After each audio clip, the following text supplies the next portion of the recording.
Our Action Line department is here every weekday to answer your consumer concerns. The volunteers get a lot of calls about different things, but especially questions about installing solar on their roof. So whether you already have one or you're thinking about getting one, what do you need to know? Howard Deshevsky standing by with one of our Action Line volunteers.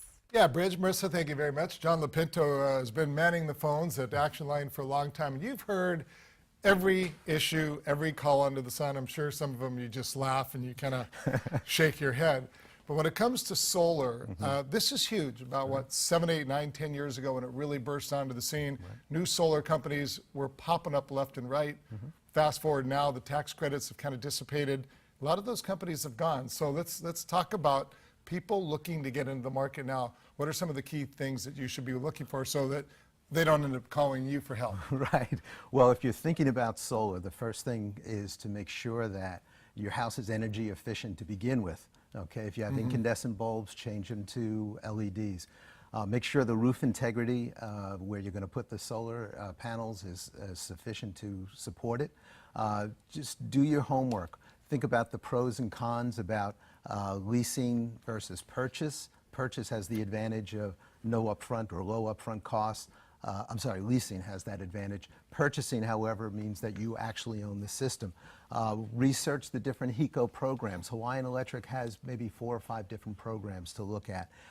And then look at your electric bill usage before you go solar so that you have a basis to understand what your average monthly costs will be. And make sure you educate yourself. This is the largest purchase you're going to make next to your home itself, okay? And you need to be educated.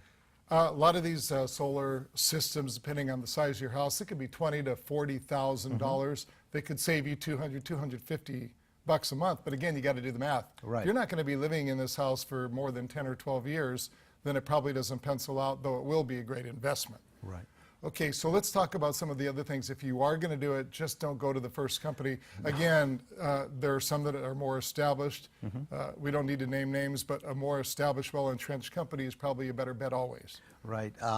People who have companies, contractors that have experience are always important, but get 2, 3, 4 different quotations so that you have a basis of comparison.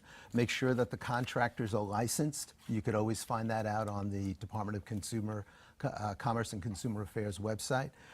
Decide whether or not you want to purchase or lease. You got to do the math. There's pros and cons to both.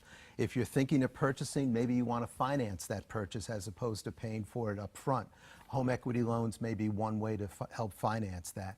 And whatever you do, read the fine print, okay? Don't be enamored just by the salesman's pitch. Sure. Read that contract.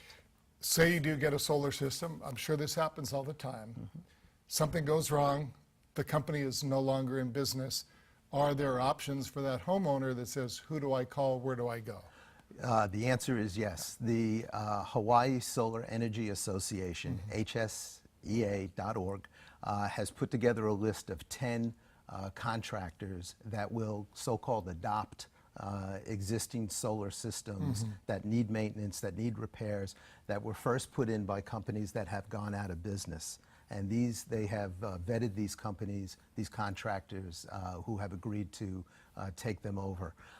If you have any issues beyond that, you can contact HSEA. You could also contact the Department of Commerce and Consumer Affairs if you have a specific complaint that can't be resolved. You can go to the Better Business Bureau. Sometimes they will arbitrate these, or at least you can investigate the contractors. And of course, the folks at Action Line are always here to help. There you go. Any way that we can. 591-0222 between the hours of 11 a.m. and 1 p.m. or send us an email at Action Line. And like you say, whether you have solar, you don't, you're thinking about it, make your home as economical as possible with your energy by changing your bulbs, your appliances. Just because you get solar, that's not a reason to go out and buy 7 refrigerators and keep the lights on and the AC running 24/7. That's correct. And you know, there are different, Hawaiian Electric has about 5 or 6 different types of solar programs. Depending what hours of the day you're home or whatever fits best to whether your or not lifestyle. you have a battery to store the excess power, whether you're totally off the grid or not. So investigate it. Do your homework. Appreciate it. John, thank you very much as always. Thank you, Howard. Marissa, Bridget, back to you guys.